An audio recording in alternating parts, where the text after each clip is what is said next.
우리 옆 사람과 이렇게 한번 인사합시다. 하나님은 내 생각보다 크신 분입니다.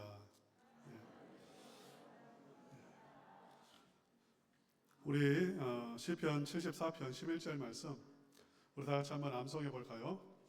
제가 시편 74편 11절 하면 우리 성도님들 한번 암송해 보시기 바랍니다. 시편 74편 11절 말씀.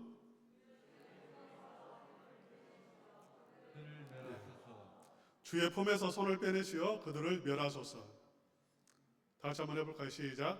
주의 품에서 손을 빼내시어 그들을 멸하소서. 할렐루야. 아멘. 우리 주님께서 능력의 손을 빼내셔서 우리 성도님들을 괴롭히는 모든 문제들, 또 악한 질병들, 악의 영들 깨뜨려 주시고 승리케 해주시고 건강케 해주실 줄로 믿습니다. 오늘 제목이 뭐죠?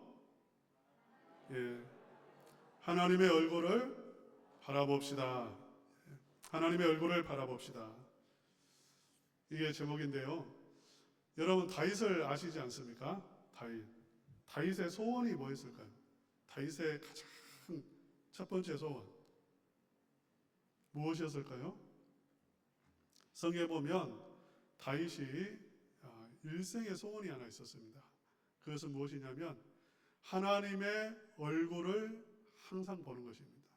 하나님의 얼굴을 보는 것. 시편 27편 4절에 보면 내가 여호와께 바라는 한 가지 일 그것을 구하리니 내 평생에 여호와의 집에 살면서 여호와의 아름다움을 바라보며 사는 것. 이어서 7절과 8절에 보면 하나님께서 너희는 내 얼굴을 찾으라 그렇게 말씀을 하셨는데 내 마음이, 그러니까 다윗이 자기 마음속에 스스로에게 말하기를 내가 주의 얼굴을 찾으리이다 그렇게 고백을 합니다. 다윗의 평생의 소원은 여호와의 얼굴을 구하는 것, 찾는 것입니다. 그래서 그가 찬양대를 조직하고 24시간 하나님을 찬양하게 합니다. 그 찬양대 지휘자에게 무엇을 요구하냐면 너희는 여호와의 얼굴, 그의 얼굴을 항상 찾으라. 그의 얼굴을 항상 바라보며 살라. 찬양하는 사람들에게 이것을 요구했어요. 여러분이 이렇게 질문할지 모르겠습니다. 하나님의 얼굴을 보면 죽는다고 했는데 하나님의 얼굴을 보라고 말하니까 좀 이상한 것 같습니다. 이렇게 혹시 또 말씀하시는 분이 있을지 모르겠어요. 맞는 말입니다. 하나님의 얼굴 보면 우리는 죽을 수밖에 없죠. 우리는 하나님의 얼굴을 볼 수 없습니다. 마치 이런 것과 같아요. 지금 우리 지구가 자전하고 공전하고 있습니다. 태양계도 돌고 있다고 했죠. 지구가 자전하고 그 속도가 천문학적이에요. 어마어마한 속도입니다. 그렇기 때문에 그야말로 어마어마한 굉음이 지금 나고 있어요. 이 지구에 돌면서.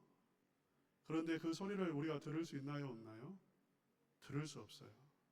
만약 우리가 그 소리를 듣는다면 우리의 고막이 찢어져 버릴 거예요. 들을 수 없어요. 살 수 없어요. 그 소리가 들린다면 우리는 병들어 버려요. 감당이 안 돼요.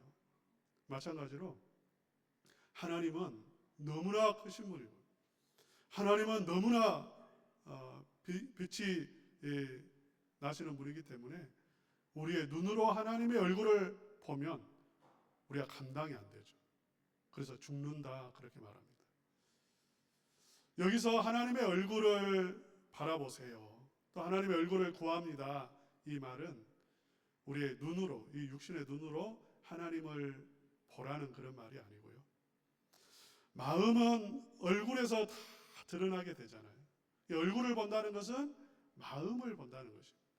사랑을 보는 것이고 긍휼하심을 보는 것이고 하나님의 마음이 하나님의 얼굴로 그렇게 형상화된 거죠. 그래서 하나님의 얼굴을 보라 그 말은 인격적으로 하나님 안에 있는 나를 향한 사랑을 보라는 것이고 나를 향한 하나님의 마음을 보라는 것입니다. 사랑하는 우리 성도님들이 하나님의 얼굴을 보실 수 있기를 주님의 이름으로 축복합니다. 신앙생활이라는 하나님의 얼굴을 바라보는 것입니다. 신앙생활의 출발, 신앙생활의 과정, 신앙생활의 마지막이 무엇이냐면 하나님의 얼굴을 보는 거예요. 그래서 고린도전서 우리가 잘 알지 않습니까? 사랑장이라고 하잖아요. 거기에 보면 지금은 우리가 희미하게 보지만 그때에, 그러니까 하나님 나라에 가면 얼굴과 얼굴을 대하여 볼 것이요, 얼굴을 볼 것이라고 말해요. 요한계시록 마지막, 성경 마지막 장에 무엇을 말하고 있냐면 그때에 우리가 얼굴을 볼 것이다. 하나님의 얼굴을 볼 것이다. 신앙생활의 알파와 오메가는 하나님의 얼굴을 보는 것이고요. 신앙생활이라는 것은 늘 하나님의 얼굴을 바라보면서 살아가는 것, 이게 신앙생활인 것입니다. 오늘 본문 말씀 이 시편 78편에 보면 출애굽 이야기가 나와요. 이스라엘 백성들 이야기입니다. 하나님께서 광야로 이스라엘 백성들을 인도하셨습니다. 이스라엘 백성들을 광야로 인도하신 이유가 무엇일까요? 사막으로 보냈잖아요. 사막으로 인도하셨습니다. 그 이유가 무엇이겠습니까? 하나님이 얼굴을 보여주고 싶은 거예요. 하나님이 하나님의 얼굴을 보여주고 싶은 것이고, 무엇보다 이스라엘 백성들이 하나님의 얼굴을 바라보는 훈련을 시키기 위해서 광야로 인도하셨습니다. 광야로 막 오지 않고요, 바로 이렇게 가나안 땅으로 들어갔다면 이스라엘 백성들은 그 하나님의 얼굴을 구하지 않았을 거예요. 보이는 게 너무 아름다우니까요. 젖과 꿀이 흐르는 땅이 있잖아요. 그러니까 보이는 게 다 이 세상이 보여요. 아름다운 산이 보이고 강이 보이고 아름다운 땅이 보이고. 그래서 하나님은 광야로 인도하셨어요. 하나님의 얼굴을 보는 훈련을 시킨 겁니다. 광야는 무엇이 없죠? 무엇이 없습니까? 물이 없잖아요. 광야는 또 무엇이 없습니까? 대답을 좀, 이건 쉽잖아요. 예, 무엇이 없어요? 네, 먹을 것 없어요. 아무것도 없어요. 쉽게 말해서 아무것도 없어요. 간혹 도마뱀 한번 지나가고 이런 건 있을지 모르겠지만 광야에 뭐 볼 게 있겠어요? 볼 게 하나도 없어요. 선인장이 좀 있겠죠. 이 광야에는 볼 게 하나도 없어요. 뿐만 아니라 광야에는 먹을 것도 없고 마실 것도 없어요. 그러니까 누구만 바라봐야 되죠? 하나님만 바라봐야 돼요. 여러분, 하나님이 우리를 광야로 인도하실 때가 있습니다. 그때는 어떤 때라고요? 하나님이 자신의 얼굴을 보여주고 싶은 것이고요, 우리로 하여금 무엇하라고요? 하나님의 얼굴을 보라는 것입니다. 우리 한번 따라서 합시다. 광야는 하나님의 얼굴을 바라보라는 신호다. 하나님의 얼굴을 바라보라는 신호다. 믿습니까? 아멘. 예, 내 삶에 물이 떨어지고 내 삶에 먹을 것이 떨어지고 내 삶에 아무 볼 것이 없었을 때, 그때는 무엇하는 때냐면 하나님의 얼굴을 보라는 사인인 거예요. 하나님이 얼굴을 보여주시겠다는 것입니다.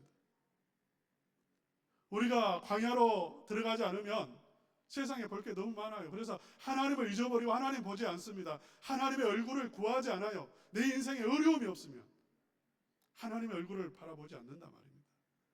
얼마나 재밌는 게 많아요, 세상에. 볼 게 너무 많잖아요. 볼거리가 너무 많아요. 그러니까 하나님 얼굴을 안 보니까 하나님은 때로 우리를 광야로 이끌어 가시죠. 광야는 뭐라고요? 하나님을 바라보라고 하는 사인입니다. 먹을 것이 떨어졌을 때 어떻게 해야 되죠? 하나님 바라보시기를 축복합니다. 아멘. 내 인생에 문제가 닥쳤을 때 어떻게 해야 되죠?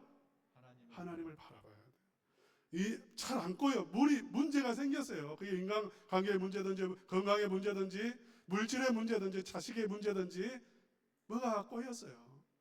그때 어떻게 하라고요? 하나님의 얼굴을 바라보세요. 그럼 하나님은 웃고 계세요. 하나님이 뭐하고 계신다고요? 웃고 계세요. 사랑의 얼굴로 웃고 계세요. 괜찮아. 내가 다 준비해놨어. 그렇게 말씀하신다. 그렇게 말씀하시는 거죠. 먹을 것이 없었을 때 이스라엘 백성들이 하나님을 바라보았을까요? 바라보지 않았을까요? 바라보지 않습니다.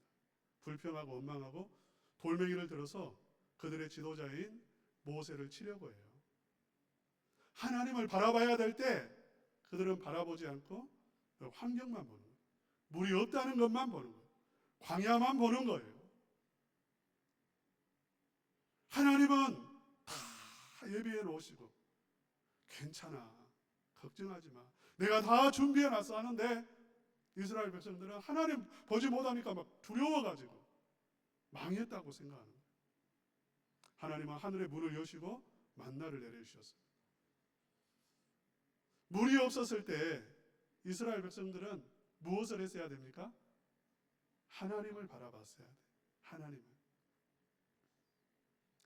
그러면 하나님 얼굴을 보면 하나님이 막 두려워하고 있다면 문제가 생긴 거지만 하나님은 사랑의 얼굴로 바라보시면서 괜찮다고 하시고 내가 물을 너희에게 강처럼 보내주겠다고 그렇게 하시는데 바라보지 못하니까 하나님 얼굴을 보지 못하니까 두려운 거예요.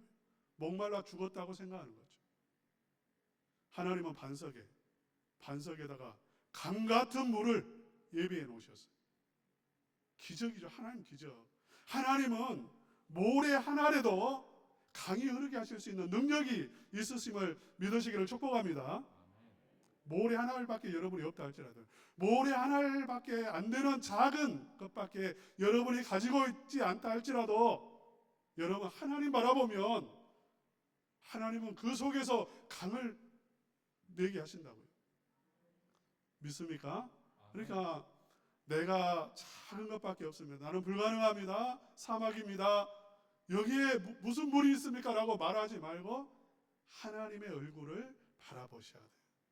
할렐루야. 아멘. 예, 하나님은 이미 이스라엘 백성들에게 다 보여주셨어요. 살아 계시다는 것도 보여주시고 함께 하신다는 것도 보여줬어요. 오늘 본문 말씀에 보면 이렇게 쭉 읽어보시면요 43절에서 55절까지 보면 하나님이 이집트에서 행하신 일들이 나오죠. 나일강을 저주하셔서 피가 되게 하시고 파리 때 개구리 때 창궐하게 하시고 메뚜기와 또 황충으로 이스라엘의 그 이집트의 논밭을 또 심판하시고요. 우박, 서리, 번개, 불덩이, 전염병, 흑암을 보내시고 장자를 치심으로 하나님이 살아계신 하나님, 크신 하나님이라는 것을 보여주셨어요. 우리 한번 49절에서 50절만 한번 읽어봅시다. 49절에서 50절입니다. 다 같이 읽겠습니다. 시작. 그의 명렬한 노여움과 진노와 분노와 고난 곧 재앙의 천사들을 그들에게 내려 보내셨으며 그는 진노로 길을 닦으사 그들의 목숨이 죽음을 면하지 못하게 하시고 그들의 생명을 전염병에 붙이셨으며 하나님이 얼마나 크신 분이신가를 보여주시고요. 52절 말씀도 한번 읽어볼까요? 다 같이 읽겠습니다. 그가 자기 백성은 양같이 인도하여 내시고 광야에서 양떼같이 지도하셨다. 양같이 인도하셨다. 광야에서 양떼같이 지도하셨다. 그 말은 이스라엘 백성들에게 나는 너희의 목자가 되어서 너희와 함께 한다는 것. 그것을 보여주셨고 체험하게 해주셨어요. 그러면 이제 그렇게 많이 보여주셨는데 홍해 바다도 갈라주셨는데 물도 주셨는데 만나도 내려주셨는데 그러면 이스라엘 백성들이 그쯤 하면 그 정도 경험했으면 하나님의 얼굴을 바라봐야 되지 않습니까? 문제가 생기면 하나님이 나를 지금 바라보라고 말씀하시는구나 그렇게 생각해야 되잖아요. 그런데 그렇게 하지 않았다는 것입니다. 이 안타까운 거예요. 우리 42절 말씀 한번 읽어볼까요? 42절 다 같이 읽겠습니다. 시작. 그들의 그의 권능의 손을 기억하지 아니하며 대적에게서 그들을 구원하신 날도 기억하지 아니하였도다. 하나님을 까맣게 잊어버리고 사는 거죠. 시편 78편은요 사실은 굉장히 지금 큰 안타까움을 가지고 기록하고 있어요. 우리가 하나님 얼굴을 바라봐야 되는데 하나님의 얼굴을 바라보지 않으므로 우리는 늘 실패했다는 것입니다. 그 고백하고 있어요. 그래서 너희 자손에게만은, 우리 자손만큼은 우리와 같은 실수를 하지 않고 하나님 얼굴을 바라봤으면 좋겠다. 그래야 산다. 이걸 지금 자녀들에게 교훈하고 있는 그런 말씀이에요. 왜 그럴까요? 왜 하나님의 얼굴을 구하지 않을까요? 우리 사람들이. 우리 한번 39절 말씀 읽겠습니다. 다 같이 읽겠습니다. 시작. 그들은 육체이며 가고 다시 돌아오지 못하는 바람임을 기억하셨습니다. 여기에 답이 있습니다. 그들은 육체이며 다시 돌아오지 못하는 바람이다. 인간의 문제입니다. 두 가지 의미가 있어요. 첫째는 문자 그대로입니다. 인간은 육체이며 바람 같은 존재. 그렇기 때문에 하나님의 얼굴을 바라보는데 늘 실패한다는 거죠. 아까 그 지구가 자전하고 공전하면서 엄청난 소리가 들린다고 했죠. 너무 소리가 커서 우리는 듣지를 못해요. 이것처럼 우리가 사는 이 은하계만 해도 그렇잖아요. 이 은하계 큽니다. 은하계가 큰데 우리가 사는 은하계, 다른 은하계도 많이 있지만 우리 은하계만 놓고 봐도 그 속에서 지구는 모래알보다 더 작아요. 그리고 그 모래알보다 더 작은 그 지구라고 하는 땅 속에서 우리 인간은 바이러스보다 더 작아요. 바이러스와 같아요. 그러니까 요즘에 오미크론 코로나 이 바이러스 말하죠. 그렇게 우리가 작다 말입니다. 이 은하계만 놓고 봐도 우리 인간은 너무 작아요. 하나님은 우주보다 더 크신 분이세요. 여기에서 문제가 발생을 해요. 하나님이 우리를 향하신 마음은 너무나 커요. 계획도 너무나 커요. 하나님은 너무나 깊은 생각을 가지고 우리를 인도하고 계세요. 이스라엘 백성도 그렇죠. 하나님이 그냥 인도하는 게 아니잖아요. 그냥 홍해 앞으로 인도하는 게 아니에요. 그냥 광야로 인도한 게 아닙니다. 하나님은 진짜 생각을 많이 하셨어요. 그 위대하신 하나님이, 우주보다 크신 하나님이 큰 생각을 가지시고 인도하시는데 모래알보다 더 작은 그 작은 우리 인간의 두뇌로 하나님의 뜻을 이해를 못하는 거예요. 광야로 인도하시는 이유, 물이 없는 곳으로 인도하시는 이유, 내 인생을 왜 이렇게 힘들게 만드시나? 우리는 그것만 보는 거예요. 쉽게 말해서 하나님을 그 마음을 깨닫지 못하기 때문에 우리는 하나님을 보는 데 실패하고 오해를 하는 거죠. 두 번째는 이 영적인 의미입니다. 육체라고 했을 때 이것은 타락한 심령의 상태를 말하는 것입니다. 다른 말로 하면 우리 인간의 마음이 꼬여 있다는 거예요. 뒤틀어져 있어요. 우리의 마음이 정상적이지 않습니다. 마음이 부패하고 타락한 상태에 있어서 거지것대로 하나님의 사랑을 받아들이지 못해. 하나님을 향해서 언제나 우리의 심령의 상태는 어떠한 상태냐면 등을 돌리는 상태. 그래서 오늘 성경 말씀에 보면 이런 말씀이 나와요. 어려움이 생기니까 하나님을 찾습니다. 하나님이 이제 참다 안 돼서 이렇게 보호막을 푸셨어요. 그러니까 불뱀이 들어왔습니다. 그동안에 뱀에 물려 죽은 사람 없었어요. 뱀이 없는 건 아니었어요. 있었어요. 그러나 뱀에 물린 사람도 없고 죽은 사람도 없었는데 하나님이 보호막을 푸시니까 불뱀이 들어왔고 불뱀이 물었어요. 이 뱀에 물리면 죽습니다. 그러게 되니까 이제 하나님께 구하잖아요. 하나님 살려주십시오. 잘못했으면. 이제 하나님 얼굴 보겠습니다. 그렇게 막 매달립니다. 그런데 그 마음속에는 돌아서서 씩 웃는 거예요. 뭘 하나님을 봐. 딱 그 문제 해결되니까 돌아서서 하나님 또 바라보지 않아요. 오늘 본문 말씀에 기록된 말씀입니다. 제가 읽지는 않겠습니다. 인간의 마음이 그래요. 급하면 하나님 찾습니다. 다급하니까 하나님 찾아요. 전심으로 하나님 사랑합니다. 찾습니다. 이렇게 말하는데 그 마음속에는 딴 생각이 있어요. 돌아서서 웃는단 말이에요. 비웃어요. 하나님 속았죠. 내가 하나님 속였다. 인간의 마음이 뒤틀려져 있어요. 그래서 인간과 인간 사이에도 마음이 통하지 않습니다. 하나님과 우리 사이도 마음이 통하지 않아요. 1999년도에 미국에서 총기 난사 사건이 있었는데 고등학교 학생이 이렇게 무장을 하고 학생들 또 교사들을 쐈습니다. 한 900발 가까이를 쏴버렸어요. 그리고 죽은 사람만 해도 14명 되고요. 부상당한 사람, 총격을 입어서 부상당한 사람도 20명이 넘습니다. 그리고 마지막에 자살을 했어요.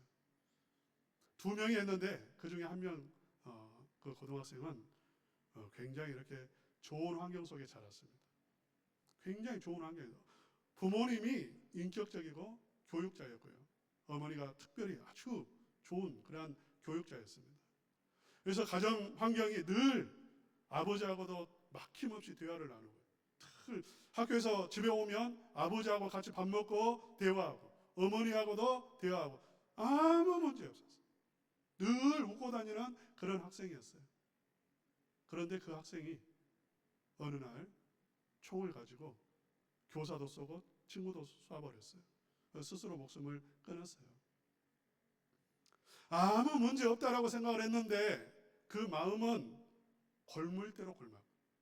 나중에 부모도 몰랐어요. 나중에 보니까 그 방에서 우울증 약이 나오고 그 일기를 보니까 정말 이렇게 어둠 속에 산 거예요. 우리 인간이 괜찮아 보입니다. 아무 문제 없어 보이지만 그러나 실제로는 마음이 많이 왜곡되어 있어서 진정한 사랑을 하기도 어렵고 사랑을 받는 것도 어렵고요. 상대방을 정말 있는 그대로 보기도 어렵고 특별히 우리의 문제는 무엇이냐면 하나님이 그렇게 사랑하시는 이 우주 만물을 창조하시고 우리에게 모든 것을 다 주셨는데 그것을 받아들이지도 못하고 하나님을 인정하지도 못하고 하나님이 그렇게 십자가의 사랑으로 우리를 사랑해 주셨잖아요. 우리가 믿지 못하니까 하나님이 그 보좌에서 달려나와가지고 너무 안타까우니까 이 세상 속에 뛰어 들어오셔서 십자가를 지시고 대신 저주를 받으시고 죽으시고 성령을 부어주셔서 우리로 하여금 새 사람이 되게 하셨음에도 불구하고 우리는 하나님을 잊어버리고 살고 얼굴을 바라보지 않는 거예요. 하나님 얼굴을 바라보지 않으려고 그렇게 하는 거죠. 우리에게는 그러한 상태가 있는 거죠. 그래서 바람처럼 늘 흔들리고 헛된 삶을 살아요. 하나님 바라봤으면 그 문제 완전히 해결이 됐잖아요. 영광을 봤을 것이고 하나님의 그 얼굴에 나타난 광채를 봤을 텐데 그렇게 하지 않고요. 보지 않고 어둠 속에 더 들어가고 불평하고 원망하고 그렇게 사는 것입니다. 하나님께서는 우리 인간이 이러한 존재인 것을 아신다. 그래서 정말 안타까워하시고 불쌍히 여기시고 그래서 그냥 한 대 치시면 어떻게 되겠어요? 우리가 끝나는 거잖아요. 그런데 그렇게 하시지 않고 하나님은 불쌍히 여기셔서 참으시고 계속해서 우리로 하여금 얼굴을 볼 수 있는 사람으로 바꾸어 가시는 거예요. 성령을 부으시고 여러 가지 또 문제 속에서 우리를 인도하시면서 얼굴을 바라보게 하시고 무엇보다도 성령을 부으셔서 하나님의 얼굴을 바라볼 수 있는 그러한 마음이 생기게 하시고 소망이 생기게 하시고 의지도 생기게 하셔서 하나님을 바라보게 하시는 거죠. 제가 이런 이야기를 들은 적이 있어요. 제가 즐겨 이렇게 그분의 글을 읽는데 그분이 자기가 경험한 이야기를 지난주에 이렇게 글로 올렸더라고요. 이분은 굉장히 이렇게 봉사활동을 많이 하는 분이세요.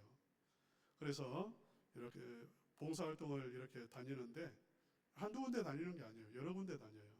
그 중에 보육원 한 군데를 다닙니다. 토요일이 되면 그 보육원에 가서 그 어린 아이들 이렇게 씻기고 그리고 동화도 읽어주고 함께 놀아주는 거예요. 하루 종일 놀아주고 그렇게 돌아옵니다. 근데 어느 날 이 보육원에 갔는데 자기 팀 말고 다른 팀이 왔는데 그 팀은 남자들로 구성된 팀이었어요. 남자들이에요. 그 남자들은 보통 무엇 하냐면 이렇게 힘든 일, 그러니까 이불을 빤다든지 아니면 짐을 이렇게 나른다든지 아니면 마당에 이렇게 풀을 뽑는다든지 그런 좀 이렇게 땀이 흘려야 되는 그러한 일들을 주로 담당을 한답니다. 그런데 그 남자 팀 가운데 한 남자가 얼굴이 이렇게 심한 화상을 입어가지고 얼굴 반 이렇게 딱 가운데로 이제 절반이 왼쪽이 완전히 이렇게 흉하게 무섭게 일그러졌어요. 아예 그냥 한쪽이 그냥 울긋불긋하고 너덜너덜하고 그런 상태 있죠. 그런 상태였습니다. 보는 게 무섭고 어른이지만 그리고 말은 못하고 전부 다 눈치를 보는 상황이죠. 거기 있는 보육원의 애들도 이렇게 보면 그 아저씨를 보면 끔찍 놀래가지고 무서워서 도망가고 그런 일이 벌어졌어요. 그런데 이렇게 그 아저씨가 이제 이불 뭉치를 들고 이렇게 오는데 소리가 들리는 거예요. 아저씨한테 지도가 있다. 아저씨 얼굴에 지도가 있어요. 그런 어린이의 소리가 들렸어요. 깜짝 놀래가지고 이렇게 보니까 한 5살, 6살 된 어린 여자애가 그 아저씨 얼굴을 보면서 아저씨 얼굴에 지도가 있다고 말을 한 거예요. 이제 문제가 생긴 거죠. 사람들이 이제 어떻게 될까 깜짝 놀랐는데 그 아저씨가 이제 그 여자의 앞에 무릎을 꿇고 이렇게 앉아서 내 얼굴에 지도가 있어? 이렇게 물어보니까 그 여자애가 손으로 이렇게 그 얼굴을 이렇게 가리키면서 여기 아저씨 얼굴에 지도가 있잖아요. 그렇게 대답을 했어요. 하얀 손으로 그 얼굴을 이렇게 화상이 난 얼굴을 가리는데 마치 천사의 날개가 얼굴을 가리는 것처럼 그렇게 느껴졌대요. 보는 사람이. 그 아저씨가 그 말을 듣고 크게 웃고 그 얘를 번쩍 안아 들어 이렇게 들고 일어섰습니다. 한 달이 지났어요. 다음 달에 이제 갔는데 그 여자애가 보이지 않아요. 그래서 어떻게 됐냐고 물어보니까 지난달에 그 화상을 입은 그 아저씨가 자기 아들 둘이 그리고 자기 아내를 데리고 와가지고 그 꼬마에게 물었다는 거예요. 우리의 가족이 되어줄 수 없냐?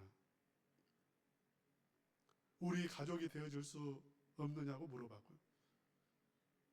그리고 그 꼬마애가 얘 가족이 되고 싶어요 해가지고 가족이 되었다. 그 가족이 되어가지고 입양이 되어서 갔다는 거예요. 그 남자, 그 화상을 입은 남자의 아내가 하는 말이 이렇게 말을 했대요. 우리 남편이 그 끔찍한 사고에서 그 기억에서 벗어나지를 못했는데 그 화상 입은 얼굴을 지도로 그렇게 말을 하고 그렇게 받아들이는 순간 그 기억에서 상처에서 벗어났다는 거죠. 그 이야기를 제가 들었어요. 우리 성도들은 성령님 안에서, 예수 그리스도 안에서 그 마음의 상처가 치유받은, 뒤틀린 마음이 이제 성령으로 녹아져서 새로운 마음이 주어져서 우리는 아름답게 볼 수 있는 눈을 가진 사람이에요. 저는 우리 성도님들이 서로를 바라볼 때, 혹시 일그러진 상처가 있는 사람을 볼 때, 흠이 있는 사람을 볼 때도 흠으로 보지 않고 지도로 보고, 우리가 얼마든지 다른 관점으로 볼 수 있습니다. 내 마음을 아프게 하는 그러한 사람 있을 수 있어요. 우리는 그러한 것을 그대로 이렇게 받아들일 수도 있지만 우리는 다른 관점으로 바라볼 수도 있어요. 그러면 무엇이 생기냐면 가족이 생기는 것입니다. 교회 공동체는 어떤 공동체입니까? 사실 교회 공동체는 서로의 흠을 보는 공동체가 아닙니다. 그 흠마저도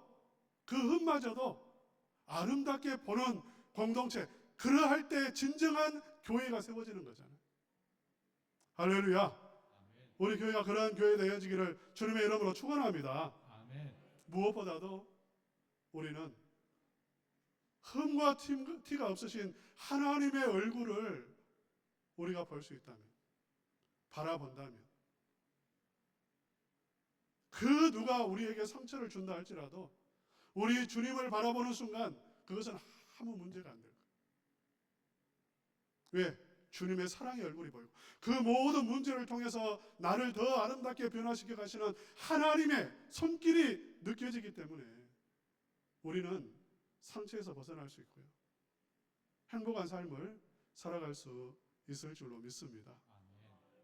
사랑하는 성도 여러분, 하나님의 얼굴을 바라보실 수 있기를 축복합니다. 하나님의 얼굴을 바라보심으로 말미암아서 광야 같은 세상 아닙니까? 얼마나 어려운 일들이 많습니까? 거기에서 기죽고 두려워하고 절망하고 낙심하는 그런 삶이 아니라 하나님의 얼굴을 바라봄으로 힘을 얻고 소망을 얻고 사랑할 능력을 얻고 삶의 그러한 힘을 얻고 하나님이 주시는 그 놀라운 은혜, 하나님의 그 얼굴의 광채가 우리의 삶에 환하게 빛나는 그러한 복된 삶을 살아가실 수 있기를 주님의 이름으로 축복합니다. 아멘.